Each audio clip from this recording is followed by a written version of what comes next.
Long time ago, when I first started driving, I learned that vehicles don't go very far without gas. It was nice and cheap back then. Today, well, not so cheap, but we still got it and we still need it. We still buy it. Pearl's not going to move an inch without it. And today, we're going to take a little deeper dive, maybe, into her fuel system. We've got to drop this tank, clean it out, be sure it's okay, and put it back in. Probably not going to get all that done today, but we're going to see what it's going to involve here on the MT and Me.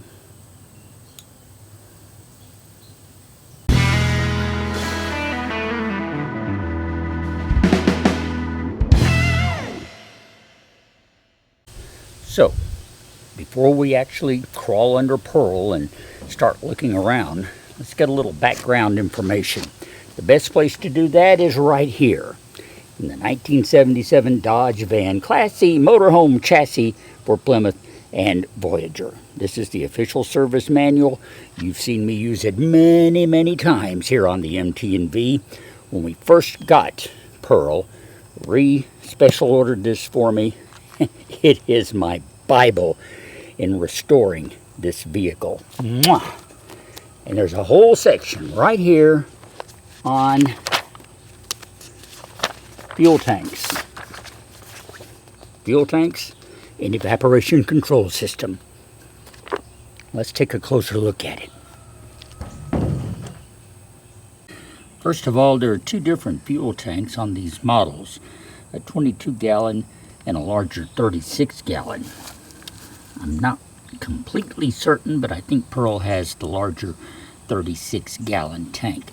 The 22-gallon tank is made of steel. The 36-gallon is polyethylene. I believe Pearl's is definitely a plastic tank, and it looks like a large tank. So we're going to go with that. Now this shows the arrangement and the various clamps and hoses that go to it, the filler tubes, how they connect, and also some of the vent lines to it. We have a more detailed look. This, for example, is, I'm not sure if this is this looks like the larger tank here. But I don't know if Pearl's has any any connections on top or not. That's something we need to check into. I do know that the sending unit on Pearl appears to be right down in this area. So there could be a difference there between the tank designs. These pictures represent the smaller tank, the 22-gallon steel tank. You can easily see the difference in the styling of the tank. Now this is the larger 36-gallon tank, forward like this. And see, and this shows the sending unit down here in this corner. So this is the way things are on Pearl. And I don't think there's anything in particular going on top. Maybe a vent tube, and that should be the only thing. So what we need to do, I guess, is get under there and find out. As for removing the tank, you can see these J-straps right here. This would be the back. Front of the vehicle goes that way. So you have to basically take those J-straps loose, and you have two large straps. Let's see if I can find a picture here. You really can't see them. Anyway, there's two large straps that go under the tank and hold it in place. You take those out, and the tank will drop down. Now, of course, you have to have all of your connections undone by that point. So that means the sending unit needs to be taken out. The fill connection house also has to be either taken out or disconnected from the vehicle. See how it just goes up in there. I think Pearl's is already loose. We'll check that too, so that it will pull straight down through there. You've got to have that done, and of course you have to have the tank empty. That's not a problem. Pearl's gas tank is empty. You may remember we took a visual probe camera and went inside. There's no gas in that tank. She is dry. So we don't have to worry about that much anyway. So, basically, this is the tank we're dealing with. You have to undo those straps, drop it down. Sounds real simple. But like everything else in life, and certainly everything we do on Pearl, I'm sure it's not going to be quite that simple. And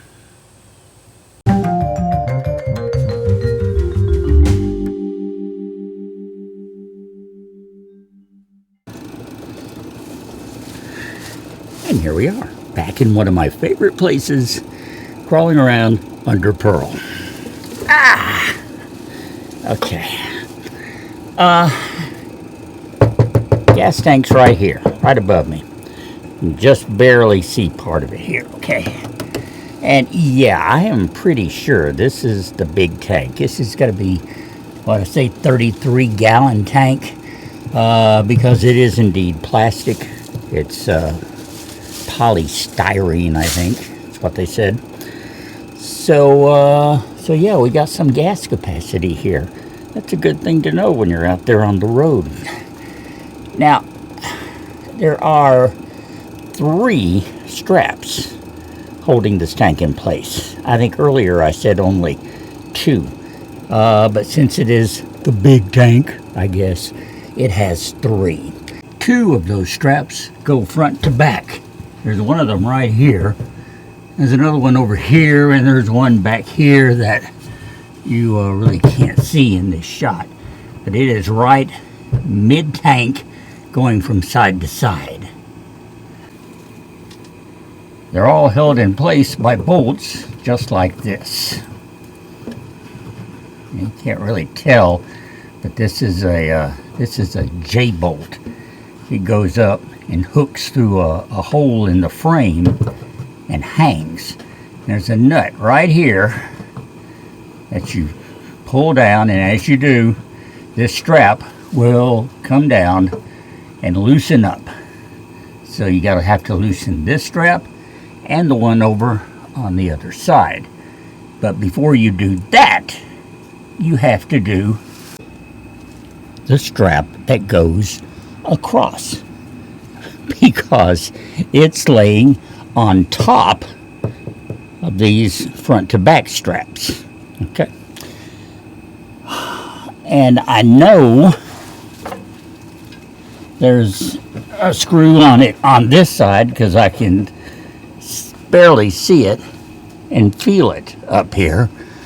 I'm assuming there's probably one on the other side too. Let's see if we can maybe get over there and check it out.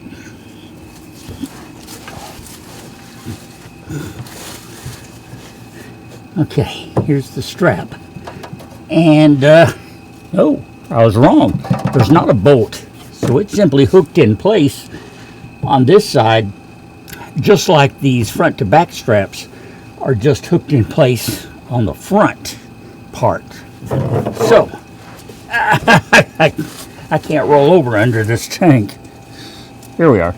So anyway, so there's three nuts that have to come off to get those straps loose. We'll take off this one going across, and then you will get a jack with a board on it, a large board, and put here in the middle to support the tank. I don't know how heavy this thing is. I mean, it's a big plastic tank. It's not going to weigh a whole lot, but then again, it's not going to be exactly light either. Fortunately, like I said, it's empty, so we don't have to worry about any liquid weight. But anyway, put your jack in place, and then you take these straps off, and then you can lower the tank down gently with the jack. Gently being the key, because, like I said, it's a plastic tank. Right above me here is the fitting for the fill line. And really, I don't think it's going to be a problem at all. It just has a pipe clamp on it, a rubber hose, so we take that off. We can pull that free, and we might not even have to worry about taking the spout, the fill spout, out of the side of Pearl. So we can just take that off of there, and that'll take care of this connection. The other thing will be finding the vacuum hoses, not vacuum, but actually the pressure release, the emissions hoses. And there's nothing here, nothing around the fill spot.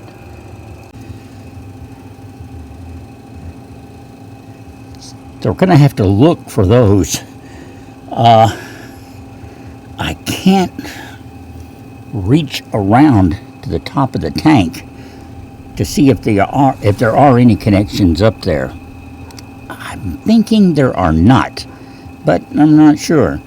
So we'll have to figure out some way to check on that. And we can check along the front, especially down around the front connections where the sending unit goes in. It is not on this end, but on the other end, on the front over here. In fact, I just put my hand on it, reaching right up to it. And here again, I feel a wire going to it. And of course, I feel the rubber tube where the gas comes out. But no kind of rubber hose that might be part of the emissions system. So there may be something on top. The emissions hose will have to be coming off of the top of the tank. What it does is allow positive pressure to move out, so that as you put gas in the tank, air has some place to go, and you fill the tank up. Well, it's full of air, and that air's got to go somewhere. So in a sealed system, you got to have a vent, and that's basically what those hoses are. So therefore, they're in the top of the tank so that the gas doesn't splash out through them. So it'll just be a matter of feeling around and checking to see what we have. But I'm kind of encouraged here to find out that, one, we just have to disconnect the fill line right here on the tank, so that shouldn't be a big problem. Fingers crossed. And then it'll be a matter of taking these straps down and finding out there are 3 of them, and knowing that we have to take the one that goes across from side to side. It has to come off first, because like I said, you got these straps here, and this strap is laying over the top of them like that. So when it comes down, that'll free these straps to fall down, and that'll loosen up the tank and let it fall down. So anyway, I am not a claustrophobic person, but I can barely move where I am. So let's get out of this tight spot and talk some more about the fuel system, okay?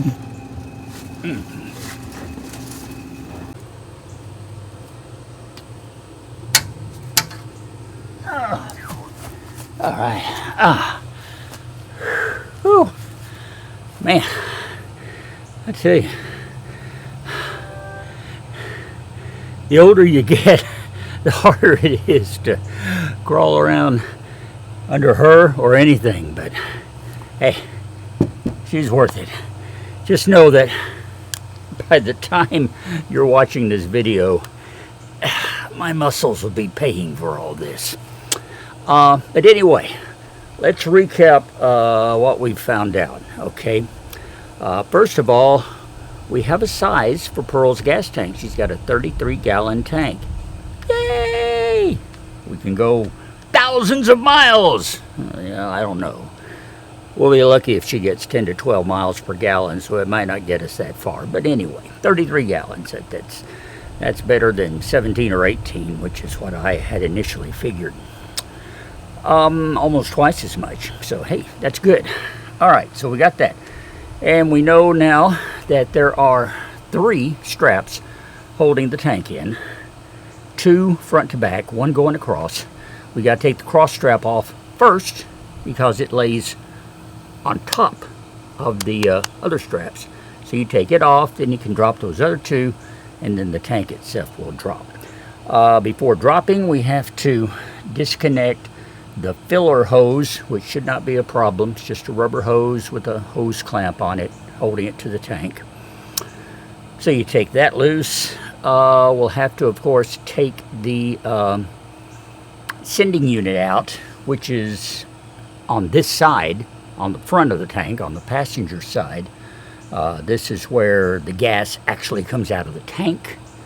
And of course, the sending unit is what gives you your fuel level on your dashboard gauge. That is held in place by one of those, what do you call them? Those turning lock clamps. You have to take like a screwdriver and, you know, knock it a few degrees and then pull it off. So that holds it in place. You take it off, take it out, and pull that whole assembly out, and you end up with a big hole about this big on the front of your gas tank. So you take that out. Somewhere that we don't know yet, there has to be at least 1, possibly 2 vent tubes hooked up for the emissions pressure release on the gas tank. So still got to find those. They will be somewhere around the top of the tank, the upper part anyway. At least to my experience, that's always where they've been. Stands to reason that's where the air is going to go as the gas fills up, so that's where it needs to go out of the tank. So we have to find those and disconnect those. Once you get all that done, then you take your straps loose finally. You have a jack under the tank use a wooden block on your hydraulic jack. They recommend using a transmission jack. I ain't got one of those. So, because it's got multiple points of support is the reason. So I've got a good old hydraulic jack. I'll get a piece of wood, wide wood, sit on top of it. That'll distribute the weight of the tank, and therefore you don't dent the tank or damage it in any way. You do that, you lower your tank down, drag it out from under Pearl, and then we hook up the hose and wash her out real good. And then we have to put it all back. Yeah, repeat process. Rinse and repeat. Literally. So that is kind of a summary of the job that we have coming up here on DMT and Me. Will I do it next time? I really don't know. This may be a couple of programs away, and when we do it, it may take a couple of programs to get it done as well. But it's going to be one of the biggest single jobs that I've tackled yet on Pearl, and I'm kind of excited about it. You know, a little apprehensive. Sure, I mean, that goes with the territory. I'm apprehensive about everything I do on this old girl because I don't know what I'm doing. But I'm learning. I'm learning fast. I'm learning by the school of hard knocks, as they say. So you make enough mistakes, you figure it out eventually. So that's the deal. And hey, I wouldn't be doing anything else. And I love sharing it with you guys each and every week. My nomies, you make it happen, you make it worthwhile. So let's do a wrap on this week, and then we'll come back next week and maybe take another step. Maybe, I don't know, see about finding those emission vents, because that'll be the next thing. We've got to know where they are and know that we can take them off easily before we go any further on this project. So maybe we can look for those, all right? And find some other little tidbit job to do as well. Thank you so much again for watching and for your support. Give me your comments below. Hey, last video, a lot of you commented on that, and it's It's like I told you in the video. You really can't imagine how it makes me feel to know you're watching and you take an interest in it. I love sharing this. I love sharing what I found out. And it's good to know you're there to share with. Thank you, my nomies. Thank you. I love you guys and gals for watching us here on the MT and Me. Subscribe if you haven't already. Give me a thumbs up and leave those comments because I love to read them, and I will do my best to answer each and every one of you in a timely fashion. Till next time, with dreams of a clean gas tank, I am Russ. I love you, nomies. We will talk later.